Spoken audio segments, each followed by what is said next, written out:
할렐루야. 오늘 말씀의 제목은 믿는 자는 멸망치 않고 영생을 얻습니다 입니다. 네. 오늘 이 본문에 우리의 눈에 들어오는 그 세 단어가 있죠. 그 중에서 특별히 또 서로 대립되는 단어가 있습니다. 그냥 멸망이라는 말과 영생이라는 단어입니다. 이 성경에서 멸망은 다른 곳에서는 지옥이라고도 표현되어 있고, 둘째 사망, 또 영원한 죽음 등으로 번역이 되었습니다. 이 지옥 멸망은 인간에게 있어서 가장 저주스럽고 두려운 형벌이라고 우리는 성경에서 배웠습니다. 흔히 사람들이 자기가 처한 고통스러운 처지를 빗댈 때 지옥과 같다는 그런 말을 우리는 합니다. 예수님도 마태복음 10장 28절에 인간이 가장 두려워해야 할 것을 지옥의 멸망이라고 하시면서 몸과 영혼을 능히 지옥에 멸하시는 하나님을 두려워하라고 그렇게 권면을 하셨습니다. 인간은 이 저주스러운 멸망을 예외 없이 다 직면하고 있다는 말씀입니다. 그리고 이는 죄인이 얼마나 불행한 처지에 있는가를 우리에게 말씀해 주고 있습니다. 인간은 본래 그렇게 불행한 존재가 아니죠. 하나님이 창세기 1장 27절에 보면 하나님의 형상으로 인간을 지어주신 존귀한 존재라고 말하고 있고, 또 28절에 보면 그들에게 복을 주신 복된 존재이고, 또 31절에 보면 그를 지어놓고 심히 보기에 좋았다라고 말씀을 하셨습니다. 이러한 복된 인간, 존귀한 존재가 죄로 타락함으로 말미암아 죄인이 되었고 멸망이 그의 대명사가 되어버렸습니다. 그러면 이 멸망이라고 할 때 이 멸망은 오늘 인간에게 얼마나 밀접한 관계 속에 있는가, 어느 정도로 밀착해 있는가라는 것을 생각하려고 합니다. 오늘 읽은 말씀에 보면 멸망치 않고 영생을 얻게 하려 하심이라 라고 표현한 것을 보면은 모든 인간이 다 멸망에 들어갔다는 뜻은 아닌 것으로 보입니다. 아직 멸망에서 벗어날 기회가 있다는 것이죠. 베드로후서 3장 8절 9절에도 회개하여 멸망치 않도록 하나님은 하루를 천년같이, 천년을 하루같이 참아 주신다고 그렇게 말씀하신 것을 보면 아직도 멸망에서 벗어날 기회가 있다는 것을 말씀하고 있습니다. 성경은 인류가 범죄했다고 즉각 멸망에 빠뜨린 것은 아니라고 그렇게 말씀합니다. 실제로 우리 조상 아담이 그 선악과 열매를 따먹으면 정령 죽으리라고 말씀하셨을 때 그 말씀을 어겼지만은 아담과 그에게 붙은 후손들은 영혼과 육체의 죽음을 맞이했지만 지옥의 멸망에 떨어진 것은 아니었다는 것을 우리는 알고 있습니다. 죄인이 언제 멸망에 들어가는가 하는 것은 성경에 의하면 그가 육체의 죽음을 당할 때에, 그가 이 땅에서 죄 문제를 해결한 사람은 영생에 들어가게 되고 죄 문제를 해결하지 못한 사람은 멸망에 들어간다고 그렇게 말씀했습니다. 그래서 인간에게 육체의 죽음은 영생과 멸망을 나누는 분기점이라고 할 수가 있습니다. 사람들은 육체의 죽음에 대해서 슬퍼하지요. 육체의 죽음을 가장 불행하다고 생각해서 그렇게 슬퍼합니다마는 그것은 아마 이 세상에서 더 이상 살지 못한다는 그런 이유 때문이겠죠. 그러나 성경에 의하면 죽음이 인간에게 불행한 것은 그 육체의 죽음을 통해서 멸망에 들어갈 수 있기 때문입니다. 히브리서 9장 27절에도 한 번 죽는 것은 사람에게 정한이 치고 그 후에는 반드시 심판이 있다고 말씀합니다. 육체의 죽음을 통해서 멸망에 들어갈 수 있다는 것을 말씀하고 있습니다.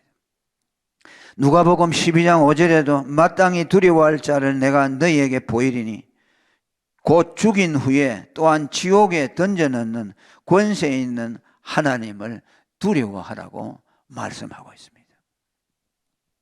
이렇게 멸망에 직면한 죄인들을 하나님은 사랑하셔서 그들을 멸망에서 건져주시기 위해서 그의 독생자를 보내주셨다고 오늘 말씀합니다. 하나님이 세상을 이처럼 사랑하사 독생자를 주셨으니 이는 저를 믿는 자마다 멸망치 않고 영생을 얻게 했다고 말씀합니다.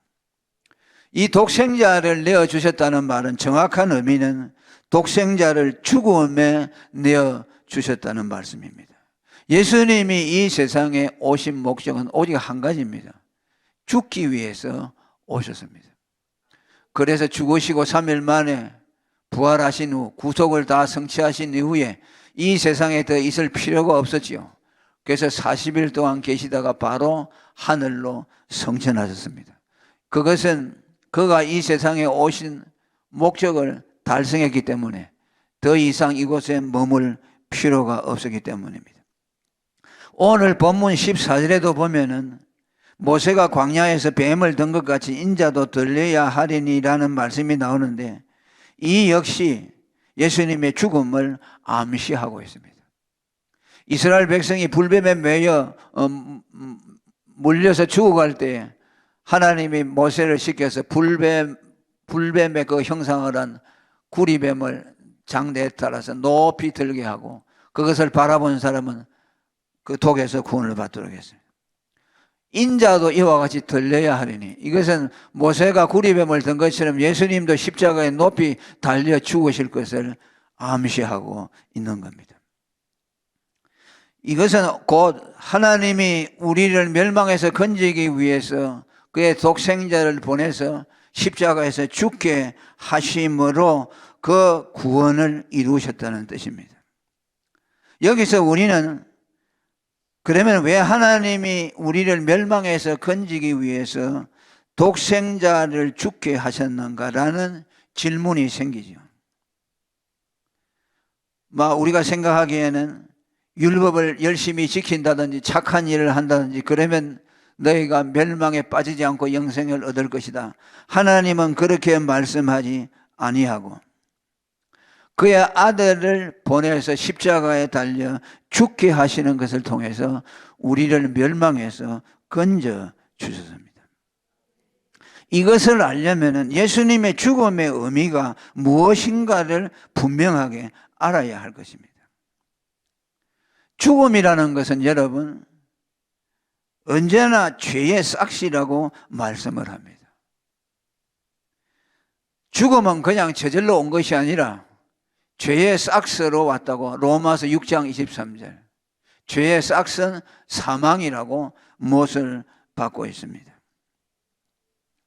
독생자를 십자가에 내어주어서 죽게 하신 것은 죄값을 지불하기 위해서 죽으셨다는 것이죠. 예수님의 죽음은 죄의 싹스라는 그런 뜻입니다. 예수님의 피를 구속의 피라고 에베소 1장 7절에 말씀하는데 이 구속의 피라는 말은 죄값을 지불하기 위해서 흘린 피라는 것이죠. 죄값을 지불하기 위해서 흘린 예수님의 피로 우리를 멸망해서 하나님이 건져주셨다는 뜻이죠. 그런데 여기서 우리가 또 한 가지 의문이 듭니다. 죽음이라는 것은 죄의 싹시인데 예수님은 하나님이 사람 되어 오신 성자 예수님이시죠.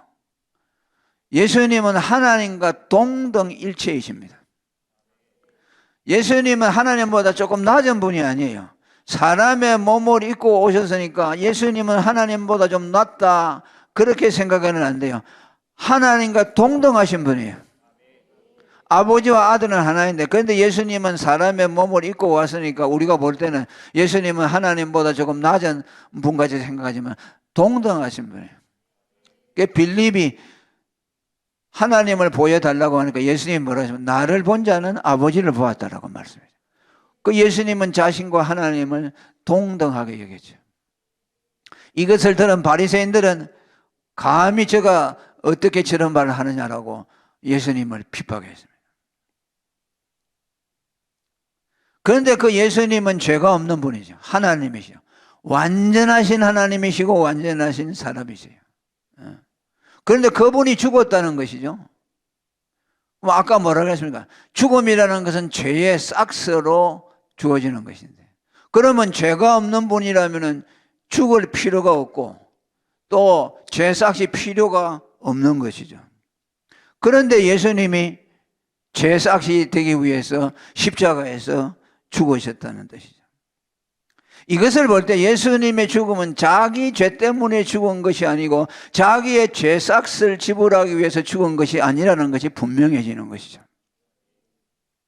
우리는 예수님의 죽음을 볼 때 언제나 그것을 명심해야만 합니다. 그러니까 그분의 죽음은 자신의 무엇을 위한 죽음이 아니라 전혀 자신과는 상관없는 다른 누군가를 위해서 죽은, 대신해서 죽은 대속의 죽음이라는 것이죠.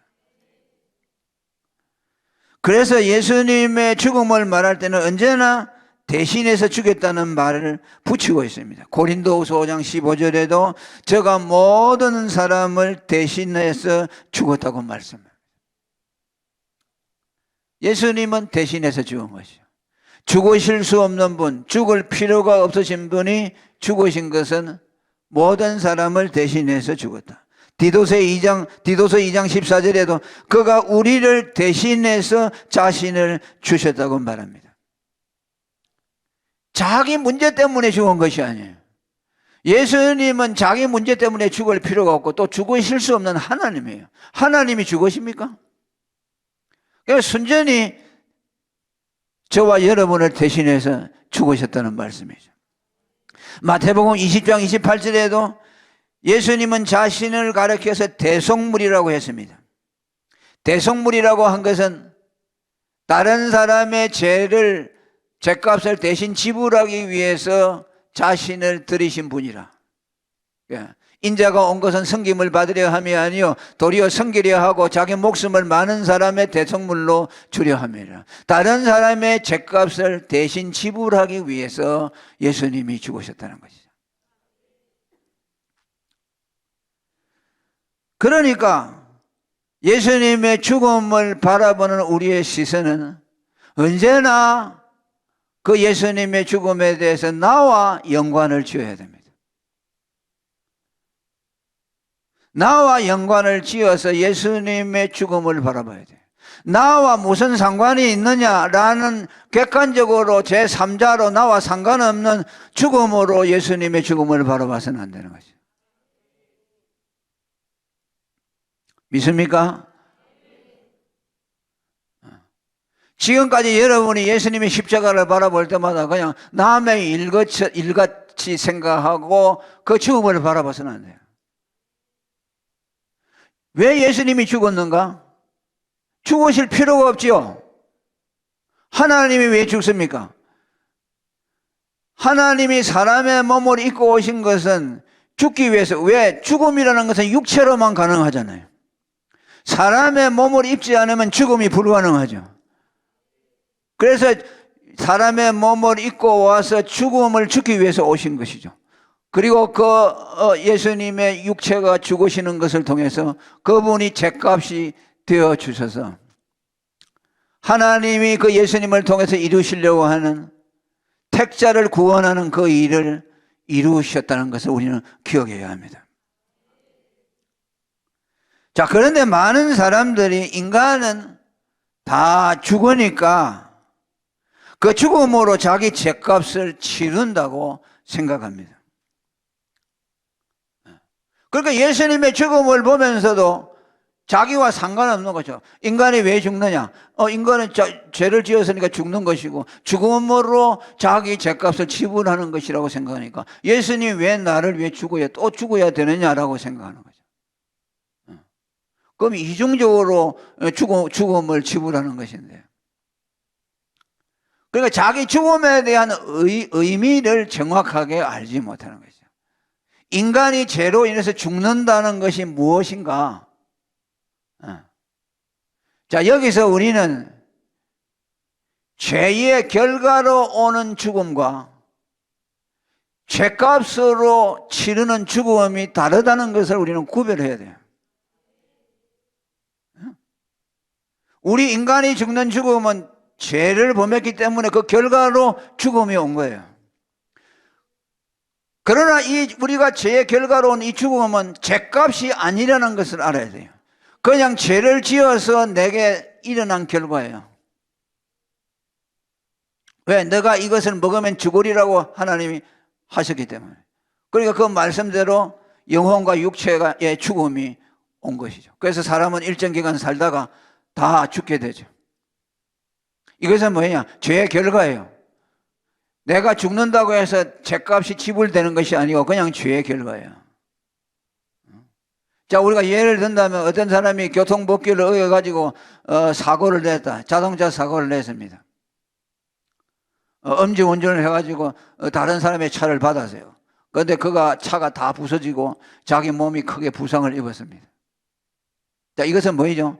교통법규를 어긴 결과로 생겨난 것이죠. 그건 자기가 잘못해서 자기에게 일어난 불행이죠. 그것은 죄값이 아니죠. 그거는 또 죄값을 치러야 돼요. 음주운전을 했다는 그 죄와 다른 사람의 기물을 파손했죠. 들이받아가지고. 그러면요, 그건 또 몸이 다쳤지만은 치료를 받고 나면 경찰서 가서 법원에 가서 구류를 살든지 징역을 사든지 아니면 벌금을 하든지, 그리고 상대방에게 위해를 가한 것에 대해서 배상을 해줘야 되는 것이죠. 우리는 이걸 구분해서 보는 거예요. 자기가 법규를 어겨가지고 다친 것은 죄의 결과로 된 것이고 그 다음에 죄값은 따로 치러야 된다. 우리 죄인의 죽음이 그와 같다는 것이죠. 죄로 인해서 우리에게 죽음이 왔지만 그 죄는, 그 죽음은 죄값을 치른 것이 아니라는 것이죠. 그냥 남아있어요. 그러니까 뭐예요? 절망적이죠. 죽었는데도 죄값은 치르지 못한 거예요. 하나님의 율법을 어기고, 죄라는 건 뭡니까? 하나님의 율법을 어기고 하나님을 공격한 것이에요. 죄라는 것은. 그러면 하나님이 그 사람에게 반드시 죄값을 묻는다고 말이에요.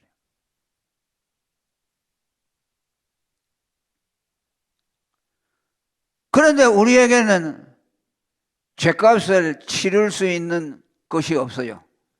죄값은 사망인데 그 사망이라는 것은 우리에게 없다고 말해요. 왜? 죄로 인해서 우리는 죽어버렸어요. 그래서 에베소서 2장 1절에 뭐라니까? 허물과 죄로 너희가 죽어버렸다. 인간은 태어날 때부터 죽은 채로 태어나는 거야. 인간이 태어날 때 그 아이가 생명이 충만하죠. 그러니까 살아있다고 생각하지만 이미 그에게는 죽음이 더 씌워져 있습니다. 왜? 우리 조상 아담이 범한 죄, 원죄가 그 아이의 피 속에 흘러가 있고, 그 다음에 그가 또 자라나면서 범죄하게 되죠. 그게 자범죄라고 하죠. 그러니까 우리 육체는 살아있지만 영적으로는 죽어 있는 거예요. 죽어 있고 이미 죽음은 우리 속에 들어와 있고 일정 기간 살다가 육체도 죽는 것이죠. 먼저 영혼이 죽고 하나님과 분리되어 있고 그 다음에 이제 육체도 얼마 동안 살다가 죽는 것이죠. 그 인간이 죽는 것은 산 사람이 죽는 것이 아니고 죽어 있는 사람이 죽는 거예요. 죽어 있기 때문에 죽어요. 살아 있으면 죽지 않아요. 예수님은 살아 있기 때문에 죽으시지 않아요. 그 예수님을 생명이라고 했죠. 이 세상에 생명이 왔다. 그 생명이라는 것은 이 세상에 한 분밖에 없어요. 이 세상에 전부 죽음만 충분하고 그 허감과 사망의 그늘을 앉은 그늘에 앉은 자들이 빛을 보았고 생명을 보았다. 그 누구를 말합니까? 예수님이 세상에 오신 것을 두고 하시는 말씀이죠. 생명은 예수님 한 분뿐이에요. 그분만이 빛이고 생명으로 오셨고 이 세상에 있는 모든 존재는 죄와 사망의 그늘 아래에 있다. 다 뭔 말입니까? 이건 다 죽음 아래에 있다는 것이죠. 그러니까 죄로 인해서 죽어버렸으니까 죄의 싹은 사망이잖아요. 그 사망을 치를 생명이 우리 안에 없어요. 왜? 죽음이라는 것은 생명의 결과로 주는 거죠. 생명이 죽어야 죽는 것이지 죽음이 죽는 것은 무슨 소용이 있습니까? 여러분, 사람 죽은 사람을 또 죽입니까? 사람이 죽어 있는데 그 사람에게 또 죽음을 줄 수가 없죠. 죽음이라는 것은 반드시 생명이 있어야 죽음이 가능한 것이죠. 그러니까 인간은 죄를 짓고 죄의 결과로 인간에게 사망이 왔지만 그 사망은 죄값이 되지 못하니까 절망적인 상황이죠. 그러니까 죄값을 치르려고 하면 어떻게 합니까? 생명이 와야 되는 것이죠. 죄가 없는 분이 와야 돼요. 죽음이 없는 분이 와야 되죠. 그분이 하나님이죠. 그분이 하나님이 사람의 몸을 입어서, 그래서 하나님이 아들을 위해서 한 몸을 예비했다. 히브리서에 그렇게 되어 있어요. 그 왜 하나님은 육체가 없잖아요. 그러니까 한 몸을 예비했어요. 그래서 마리아의 몸에 성령으로 잉태되게 했죠. 그래서 몸을 입고 와서 그 몸에다가 죄를 정하사 택자의 모든 죄값 사망을 그에게 하나님의 진노로서 그 사망을 잊게 하신 거죠. 그래야만이 죄값이 지불되는 거죠. 그래서 사람이 멸망에 빠지느냐 빠지지 않느냐는 것은 여러분, 그 사람이 얼마나 죄가 많느냐 죄가 적느냐 그것으로 결정되는 것이 아니에요. 죄가 많고 전 것에 따라서 멸망에 빠지고 안 빠지고 한다면 뭐라고 하겠어요? 너 착하게 살아라 그러겠죠. 율법을 잘 지켜라, 선하게 살아라, 나쁜 짓 하지 마라, 그러면 멸망에 빠지지 않을 것이다 라고 해야 되겠죠. 그런데 성경 오늘 그 말씀, 오늘 우리가 이런 말씀은 뭡니까? 독생자를 죽음에 내어주어서 멸망에서 건진다고 했어요. 죄인이 지옥의 멸망에 들어가는 것이 아니라 죄값 사망을 지불하지 못한 사람이 들어가는 것이요. 그래서 그 죄값 사망을 지불하기 위해서 하나님이 당신의 아들을 보내서 우리 대신 죽음으로 죄삭 사망을 지불하게 하신 것이죠. 그 길 외에는 인간을 구원할 수 있는 길이 없는 것이죠. 그래서 오늘 우리는 그 예수님을 믿는 사람이요, 할렐루야, 그 예수님을 믿어서 멸망에서 건짐을 받은 것이죠. 베드로전서 1장 18절에 우리 조상의 유전한 망령된 행실에서 구속된 것은 은이나 금같이 없어질 것으로 한 것이 아니요 오직 흠없고 점없는 어린 양 같은 그리스도의 보배로운 필요한 것이다. 우리 조상 아담의 원죄와 우리가 지은 모든 죄를 구속하는 것은 은이나 금같이 없어질 것으로 되는 것이 아니고 어린 양 같은 보배로운 그리스도의 피로만 된다. 그분이 우리를 대신해서 십자가에서 죽음으로 그 죄값을 지불한 것을 통해서 우리를 모든 죄에서 해방시켰다. 그래서 우리는 예수를 믿는 것이죠.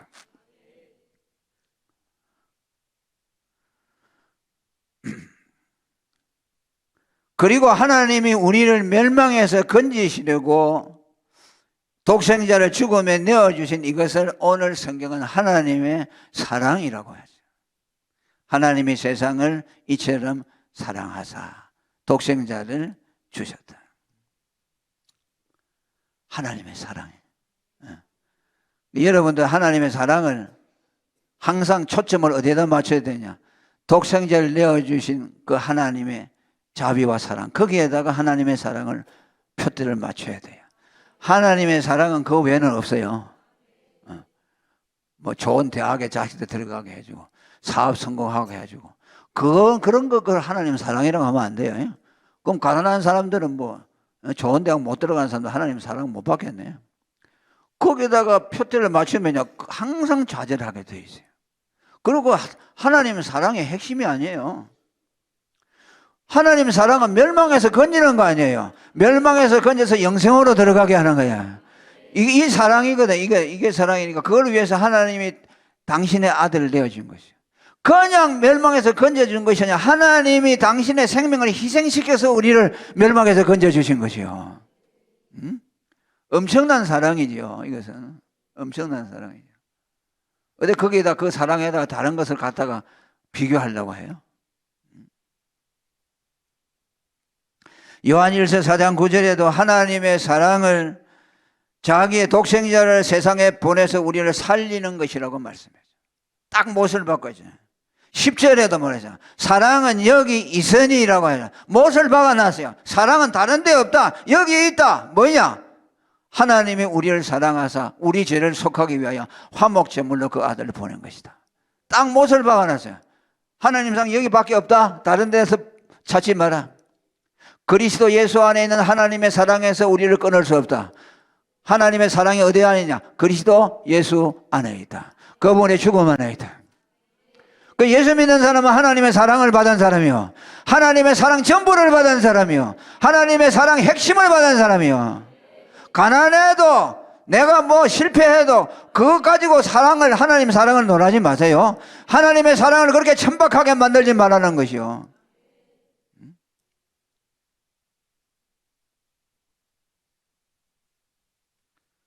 절대로 하나님이 나를 사랑하는지 안 하는지 모르겠다 라는 말을 하면 안 돼. 십자가를 보면 하나님의 사랑을 느껴야 되는 것이요.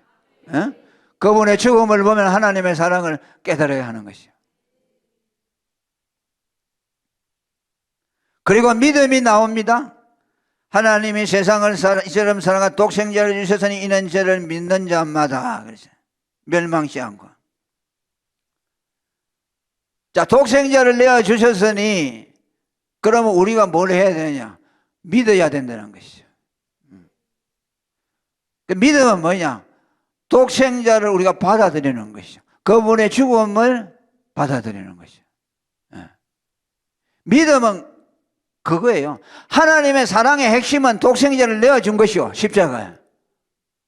그것이 하나님 사람의 핵심이고, 믿음은 뭐야? 아무것도 아니에요. 믿음은 그냥 하나님이 주시는 아들의 죽음을 받아들이는 것이요. 그 믿음은 내가 자랑할 것이 없어요. 믿는다는 걸 자랑하면 그 사람은 바보예요. 왜? 하나님이 우리 살리려고 독생자를 주셨으니까 그걸 그냥 받아들이는 것인데 그걸 가지고 자랑할 것이 뭐가 있어요? 항상 우리는 하나님의 사랑의 핵심인 독생자를 주신 것에 대해서 초점을 맞춰야 돼요. 그러니까 하나님이 사랑해서 독생자를 죽음에 내었으니까 우리가 할 일은 뭐냐? 그 죽음을 내가 받아들이는 것이죠. 환영하는 것이죠. 할렐루야. 그러니까 믿음은 뭐냐? 예수님의 죽음을 환영하는 것이죠. 아멘. 예수님이 내 죄를 위해 죽었습니다. 하나님이 나를 사랑해 독생자를 십자가에 내줬습니다. 나는 그 죽음을 받아들입니다. 그게 믿음이요. 그래서 사람들에게 예수 믿는 것이 무엇입니까? 물어보면 전부 중구난방이요. 그 예수 믿는 것이 그냥 믿는 것이죠. 뭐 인격적으로 의지하고 신뢰하고 뭐 이런 거예요. 여러분, 그런 믿음은 종교 심리학에서 나오는 것이요. 다 신앙이라는 건 뭐야? 믿고 의지하는 것이죠. 부처 믿는 사람은 부처 의지하는 것이고. 그 일반 종교는 다 신뢰하는 것이죠. 의지하는 것. 그게 아니에요. 우리가 예수를 믿는다는 말은 뭐냐면 예수님의 죽음을 받아들인다는 것이요. 그러니까 여러분, 누가 물어보면 예수 믿는 것이 무엇입니까? 예수님이 나를 위해 죽었는데 그 죽음을 받아들이는 것이 믿음입니다. 그래야 그 답이 100점이요. 우리 성도님들은 우리 조한근 목사님이 잘 가르쳤기 때문에 뭐 그 정도는 다 아실 줄 믿어요. 혹시 아직까지 잘 모르면 오늘 이 설교를 듣고 아, 예수 믿는 것이 이런 것이구나. 그냥 의지합니다. 이 정도 가지고는 안 돼요. 그것도 물론 믿음에 들어가지만 그 핵심이 아니에요. 그런 믿음을 가지려면 다른 데 가서도 얼마든지 가질 수 있어요. 다른 종교 믿습니다. 의지합니다. 신뢰합니다. 아니에요.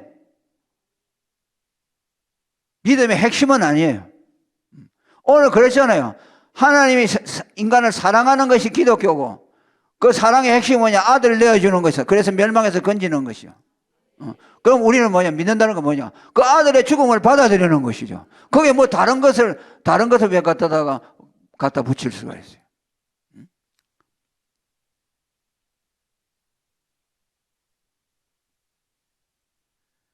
이 믿음의 고백이 구체적으로 이루어지는 것이 뭐냐면 성찬식이죠. 성찬식. 성찬식은 이 믿음을 구체화시켜서 물체로 보고 이걸 상징화시켜서 우리가 우리 속으로 경험되게 하는 것이죠.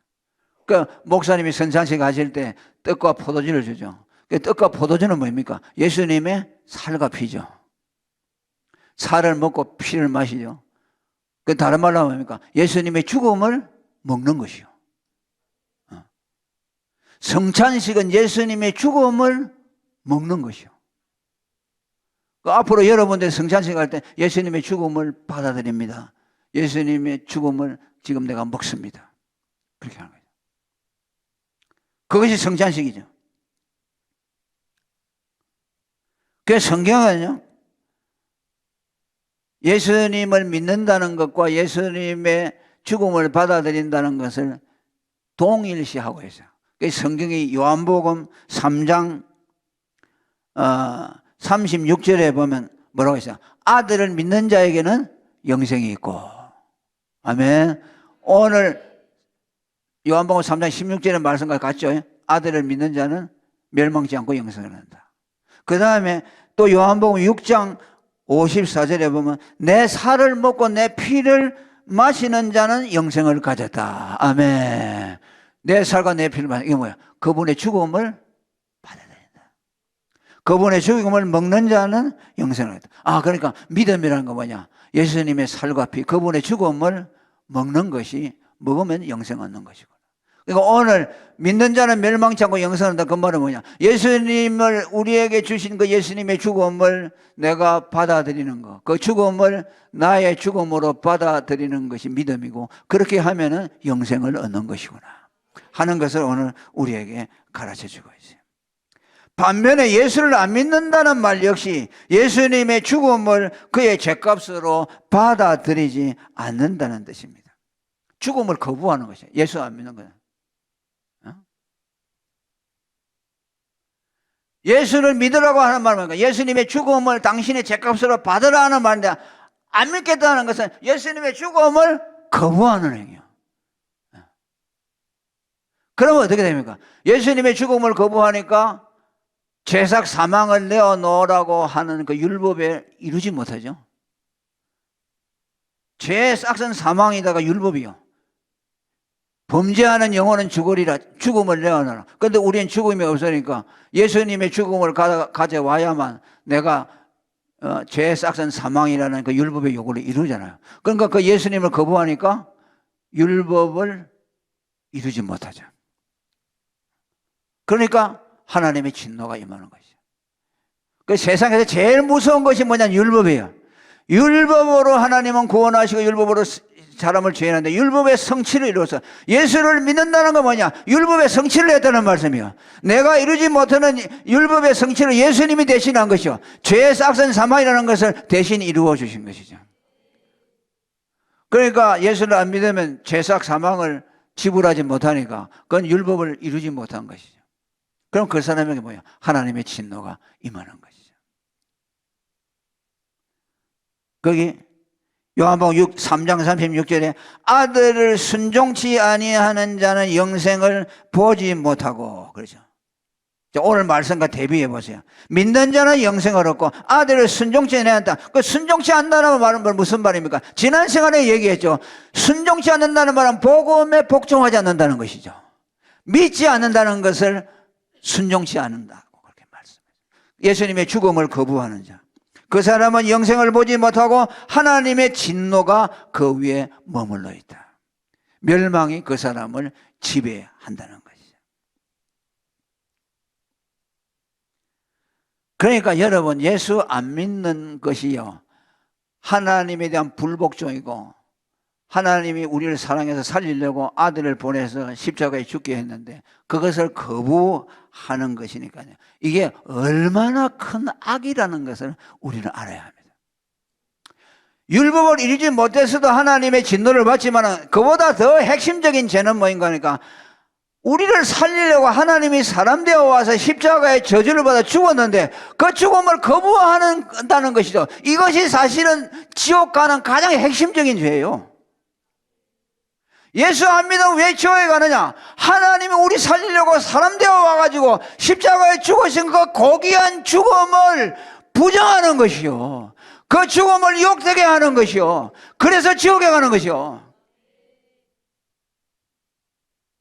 그래서 예수 천당 불신 지옥이라고, 안 믿으면 지옥 간다. 예수 안 믿는 것이 무슨 큰 죄인데, 내가 뭐 사람을 죽였나, 내가 뭐 남에게 도둑질 했나, 그런데 왜 지옥에 가는 거야? 그 사람들은 모르죠. 예수 안 믿는 죄가 얼마나 무서운지라는 것을.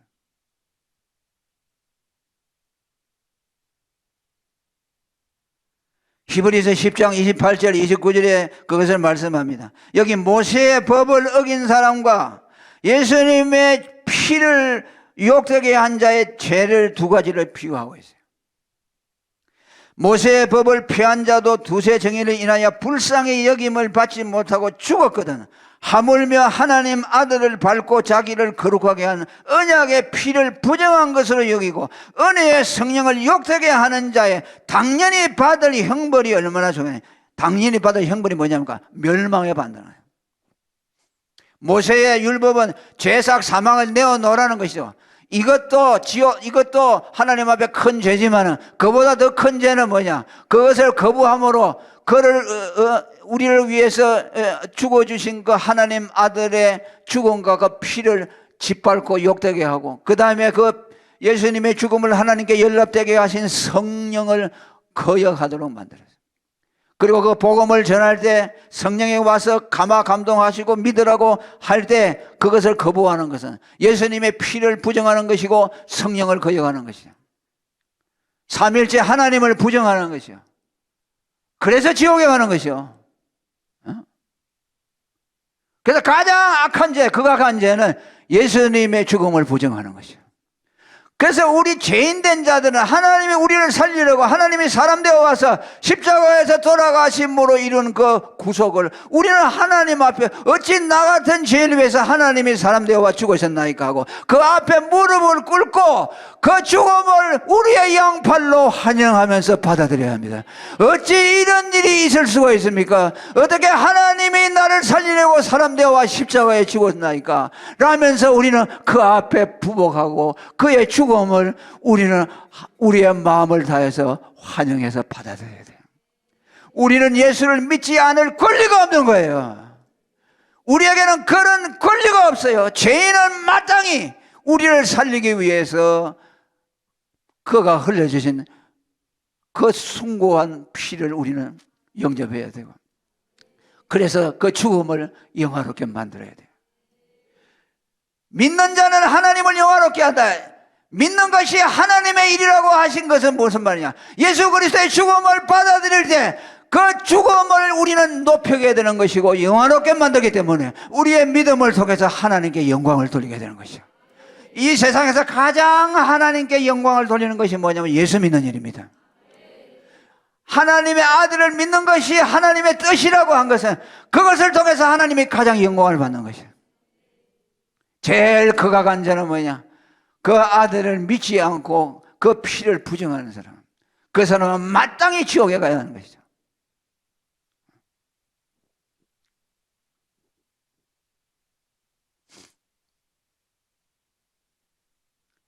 그 다음에 여기 멸망에 이어서 영생이 나옵니다. 멸망에 대한 의미도 바로 알아야 되지만 영생에 대한 의미도 바로 알아야 되겠죠. 자, 영생이라는 말은요, 영원히 죽음 없이 사는 것을 말씀합니다. 그래서 좋은 것이죠. 그런데 이 영생이라는 말과 또 비슷한 말이 있어요. 그게 뭐냐면 죽지 않음이라는 말입니다. 이거는 뭐 단어 한글로 보면 좀 비슷하지만 다른 원어적인 면이나 영어로 보면 완전히 달라요. 영어로는 everlasting이라고 하죠. 영어로는 영생을 everlasting, 영원히 산다. 그 다음에 죽지 않으면 immortality라고 하죠. 죽지 않는다. 그 둘은 다르죠. 영생과 죽지 않으면 구분이 되는 것이죠. 이 둘을 동일시 해버리면 혼란이 생기는 것이죠. 영생은 뭐냐면요, 죽을 가능성이 전혀 없을 때 그것은 영생이라고 하는 거죠. 죽지 않으면 죽을 가능성이 있어요. 아담이 무디한 시대 때 살고 있던 그 에덴에서는요, 죽음이 없었죠. 그래서 복락원이라고 하죠. 그런데 그 죽지 않으면 영원히 계속된 것이 아니고 어느 시간 가다가 종말을 구했습니다. 아담이 범죄하니까 그 범죄로 인해서 죽음이 에덴에 들어왔어요. 그 죽음이 들어올 때 죽지 않음이 종식이 되어버렸습니다. 로마서 5장 12절에 이러므로 한 사람으로 말미암아 죄가 세상에 들어오고 죄로 말미암아 사망이 왔다고 했습니다. 죄가 없는 동안에는 죽지 않음이 유지되어 오다가 죄가 들어오니까 죽지 않음이 종식이 되어버렸어요. 그러니까 이 죽지 않음은 한시적으로 그냥 있었던 일이죠. 그러나 영생은 여러분 어떤 경우에도 결코 중단됨이 없습니다. 오늘 이 성경에서 말씀하고 있는 영생이 그것을 말합니다. 단시 죽지 않는 것이 아니라 영생이 영원히 계속된다는 거예요. 그리고 이 영생은 어떤 사건, 어떤 일로 인해서 결코 그것이 폐해지거나 중단되지 않습니다. 상실되지 않습니다. 빼앗기지 않습니다. 만일 어떤 사람이 영생을 얻었는데 무슨 일을 해가지고 뭐 자기가 잘못을 한다든지 큰 죄를 지어서 영생을 빼앗긴다면 그 사람은 영생을 얻었던 사람이 아닙니다. 그 사람이 가졌던 것은 영생이 아니에요. 왜? 영생은 어떤 경우에도 이루어지지가 않아요. 상실되지 않아요. 우리가 얻은 영생이 그와 같다는 것이죠.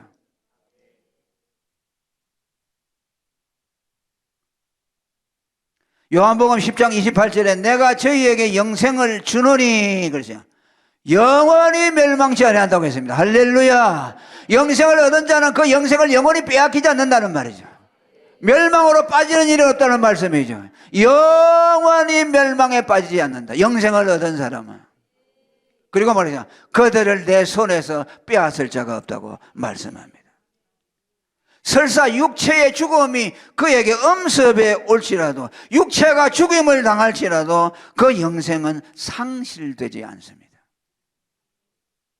요한복음 11장 25절에 나는 부활이요 생명이니 나를 믿는 자는 죽어도 살겠고 무릇 살아서 나를 믿는 자는 영원히 죽지 않는다. 예수 믿고 영생을 얻는 사람도 죽게 됩니다. 육체의 죽음은 죽어요. 그러나 뭐라고 했습니까? 그는 죽어도 살아난다. 육체의 죽음으로 그 안에 있는 영원한 생명이 소멸되지 않는다는 것을 말씀합니다. 지금 우리가 살다가 죽죠. 그럼 예수님 재림할 때 되면 먼지가 되어가지고 있는 우리들에게 예수님이 오셔서 일어나라고 명령하면 그 티끌 가운데서 영생 얻을 자들이 일어날 것이라고 말씀했고 또 어떤 자들은 영원한 부끄러움에 들어가리라고 다니엘 선지자가 말씀을 했어요.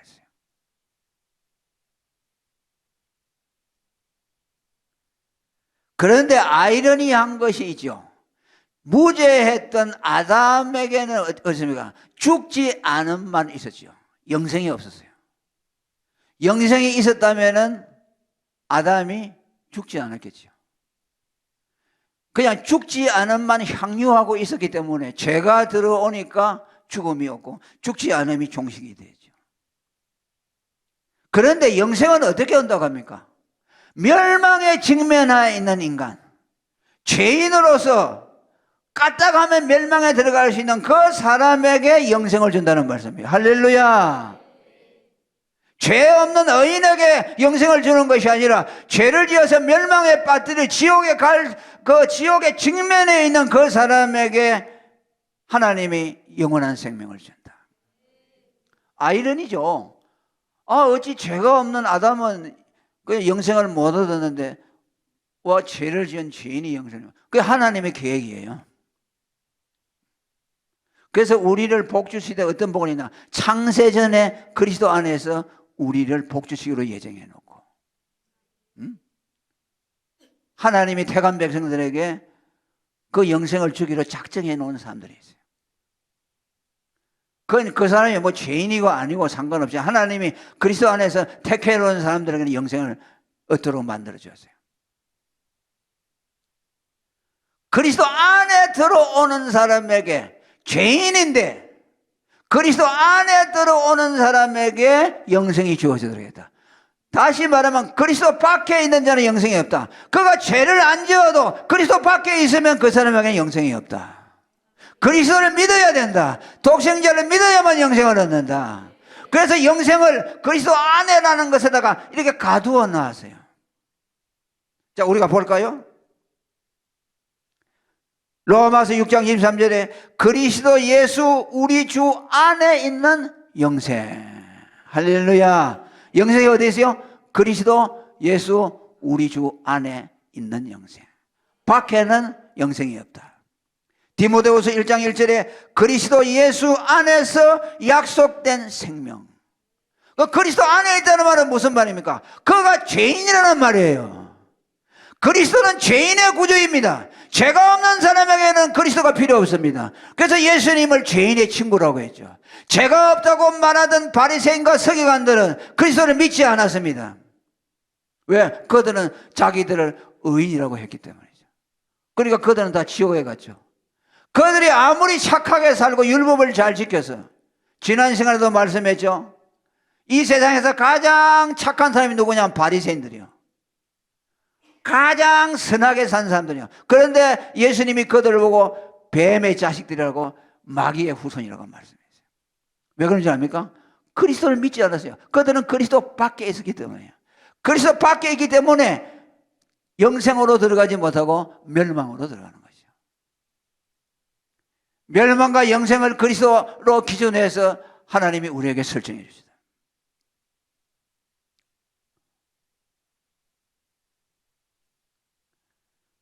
그러니까 여러분, 이게 참 아이러니죠.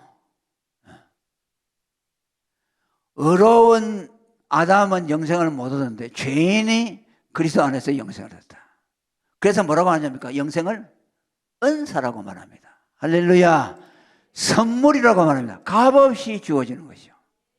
아무 대가가 없어요. 죄인이 영생 얻는데 뭐 할 수 있는 거 있습니까? 아무것도 할 수 없어요, 죄인은. 그런데 하나님이 그냥 주시니까 그걸 은사라고 말한 거죠. 로마서 6장 23절에 같은 말씀이죠.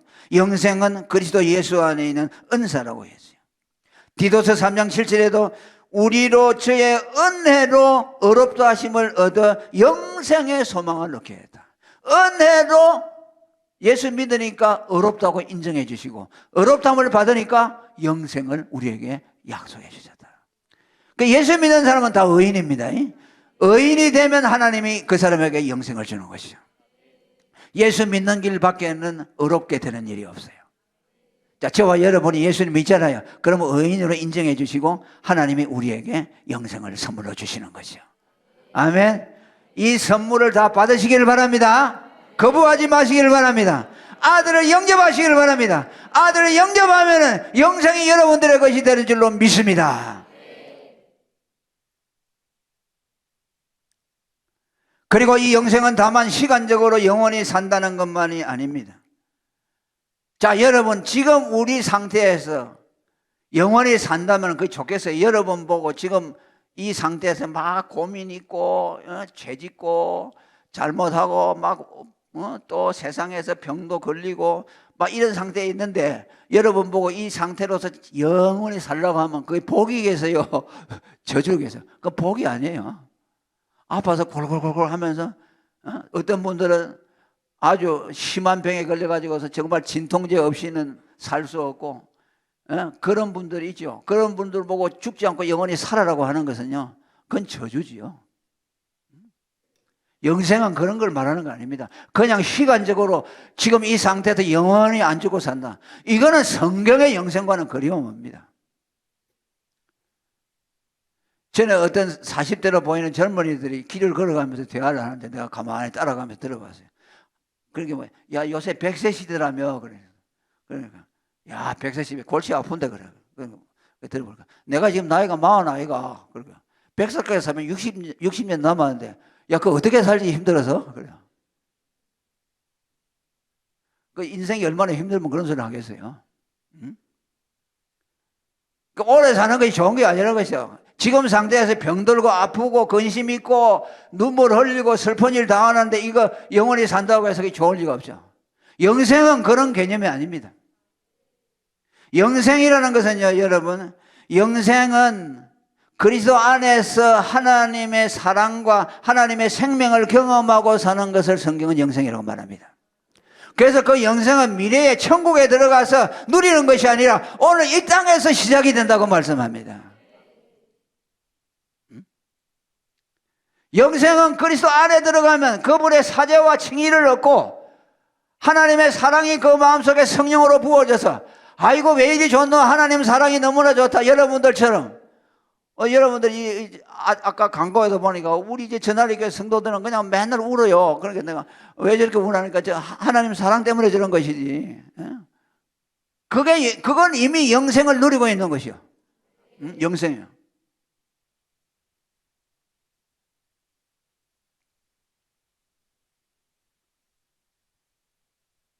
요한복음 3장 36절에도 보면 아들을 믿는 자는 앞으로 영생을 얻는다고 하지 않고 현재의 영생을 소유하고 있다. has eternal life. 지금 내가 영생을 가지고 있다 그래요. 미래형이 아니고 현재요.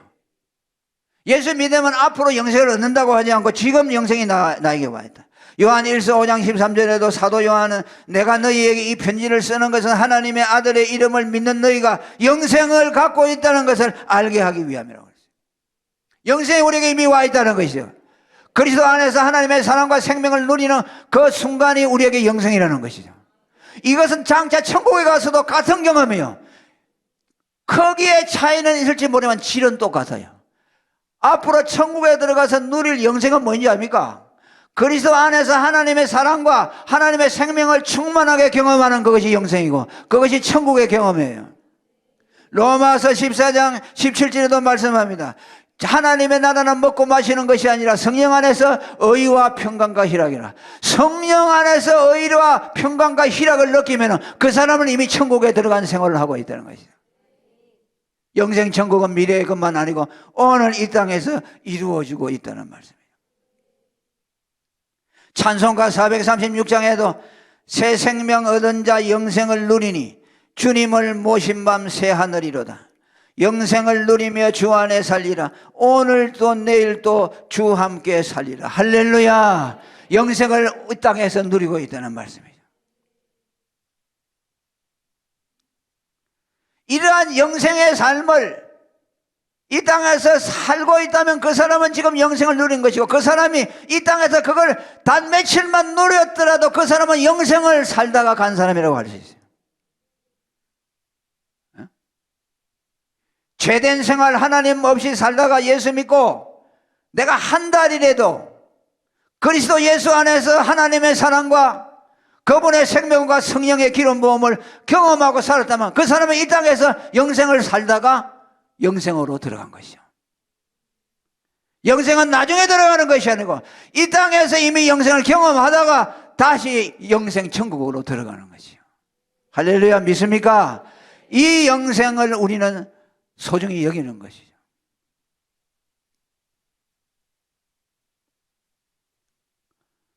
이 땅에 살면서 천년, 백년, 만년을 살아도 그리스도 안에 있는 하나님의 사랑과 하나님의 생명을 경험하지 못했다면 그 사람은 영생을 산 것이 아니죠. 맨 죄 가운데서 하나님 없이 어둠 속에서 죽지 않고 영원히 살면 그걸 영생이라고 하느냐? 그건 영생이 아니에요. 하나님의 사랑이 없는 삶에 무슨 영생입니까? 성령의 은혜가 없는 그 삶이 무슨 영생입니까? 우리가 추구하는 영생은 그런 것이죠.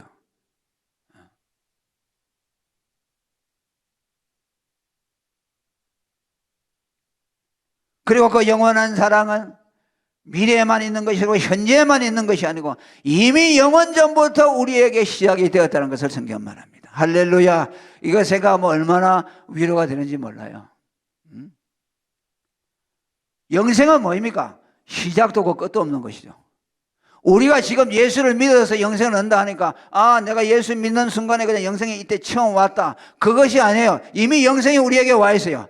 그리스도 안에서 창세전에 영생 주기로 작정한 자를 하나님이 다 이렇게 다 선택해 놓고 영생으로 경륜해 왔어요.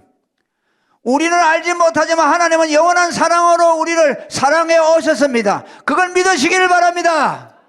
주님의 사랑은 어제 오늘 시작된 것이 아니고 우리가 태어나기 전부터 영원 전부터 우리에 대한 사랑을 가지고 있었어요. 그 영원한 사랑을 받고 있던 것이 영생이에요.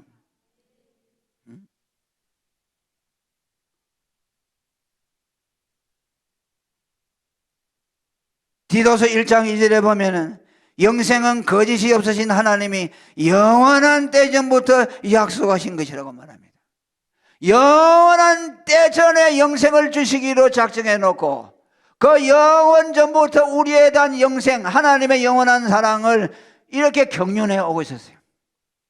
그런데 우리는 태어나지 않았고 그러니 모르고 태어나서도 죄인으로 살다가 예수 믿기 전에는 하나님의 사랑을 몰랐잖아요. 예수 믿고 그리스도 안에 들어오니까 하나님의 사랑과 그분의 생명을 경험하게 되었죠. 예수 믿기 전에 그리스도 안에 들어오기 전에도 여전히 우리는 하나님의 영원한 사랑 안에 있었어요. 우리는 죄인으로 났기 때문에 하나님을 대적하고 하나님을 부정하고 살았죠. 그런데도 하나님의 영원한 사랑은 여러분에게 계속 경륜되어 왔어요. 그래서 예수 믿기 전에 죽지 않도록 여러분들 돌보아 주시고 위험에서 보호해 주시고 저놈 내 택한 백성이니까 예수 믿기 전에 죽으면 안 된다. 그러니까 살려주시고 병에서도 건져주시고 여러분들을 이 완전한 극한 멸망으로 가지 않도록 계속 보호해 주시고 간섭해 주시고 있었다가 그 다음에 복음을 주어서 그 복음으로 부름을 받아서 예수님을 믿게 되니까 그때 하나님의 사랑을 알게 되죠. 그러니까 그 전에는 내가 하나님과 상관없다고 생각했죠. 그게 아니라는 말씀이죠. 하나님이 우리를 이전부터 보고 계셨어요. 어머니 뱃속에 태어날 때부터 하나님이 우리를 보고 계셨어요. 우리를 사랑하고 있었어요. 그것이 성경의 가르침입니다. 그래서 영원한 사랑이라고 하는 것이죠. 영생이라는 것은 중간에 들어올 수가 없는 것이죠. 예수 믿는 그 순간에 내가 쑥 불쑥 들어오는 것이 아니라는 것이죠. 오래전부터 있다가 그것이 우리가 깨달지 못하고 있는 가운데 있다가 예수님을 믿으니 그때 사랑을 알게 된 시점이 그거라는 것이지. 우리에 대한 하나님의 사랑은 영원전부터 있었다. 그러니까 하나님은요 짝사랑만 하고 계셨어요. 짝사랑. 여러분들은 하나님에 대해서 생각도 안 하고 있을 때 하나님은 여전히 우리를 보고 있었어요.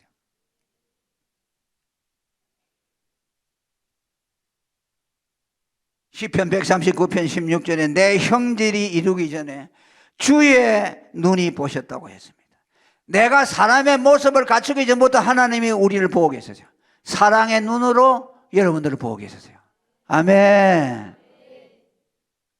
로마서 8장 29절에 하나님이 미리 아신 자들, 이건 무슨 말입니까? 미리라는 말은 영원전이라는 뜻이에요. 원어에는 아셨다는 말은 뭡니까? 사랑했다는 뜻이에요. 그러니까 하나님이 우리를 영원전부터 사랑하고 계셨다.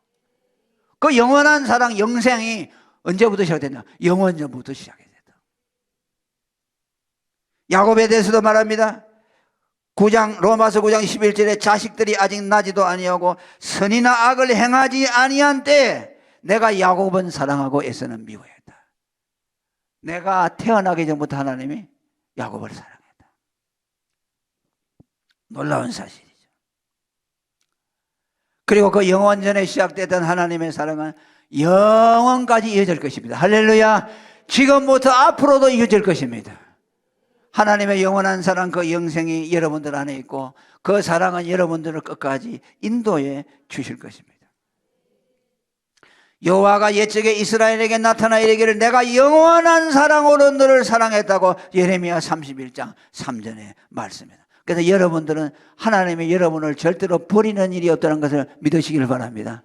여러분들이 조금 잘못한다고 영생에서 탈락시키면 그건 영생을 얻은 것이 아니죠. 아예 처음부터 영생 얻은 거 아닙니다.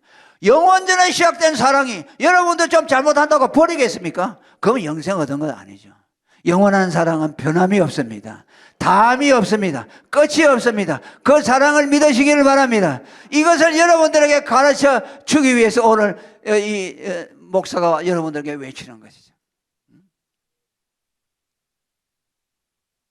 6월절 요한복음 13장 1절에 6월절 전에 예수께서 자기가 세상을 떠나 아버지로 돌아갈 때가 이런 줄 아시고 세상에 있는 자기 사람들을 사랑하시되 끝까지 사랑했다. 끝까지 사랑하면 세상 끝날까지 그들과 함께 하시며 사랑할 것이다. 얼마나 위로가 되죠. 자, 말씀을 맺겠습니다. 멸망과 영생에 대해 설교했습니다. 인간의 멸망이 빠지는 것은 단지 죄를 지은 죄인이기 때문이 아니라 죄값 사망을 지불하지 못한 때문이다. 절망적인 우리를 위해서 유일한 죄값이 되시는 생명이신 그리스도가 오셔서 우리를 위해서 죽음으로 죄값을 지불했습니다. 그래서 우리를 멸망해서 영생으로 건져 주셨습니다. 할렐루야. 이것이 우리에게 주신 하나님의 축복입니다. 그렇기 때문에 우리가 죄가 얼마나 많으냐가 중요한 것이 아니라 죄삭 사망을 치르느냐에 의해서 멸망과 영생이 결정된다는 것을 기억하시길 바랍니다. 누가복음 23장 43절에 십자가에 달린 그 흉악한 강도가 예수님을 하나님의 아들로 믿으니까 예수님이 오늘 네가 나와 함께 낙원에 있으라고 말씀했습니다. 멸망에서 건짐을 받았습니다.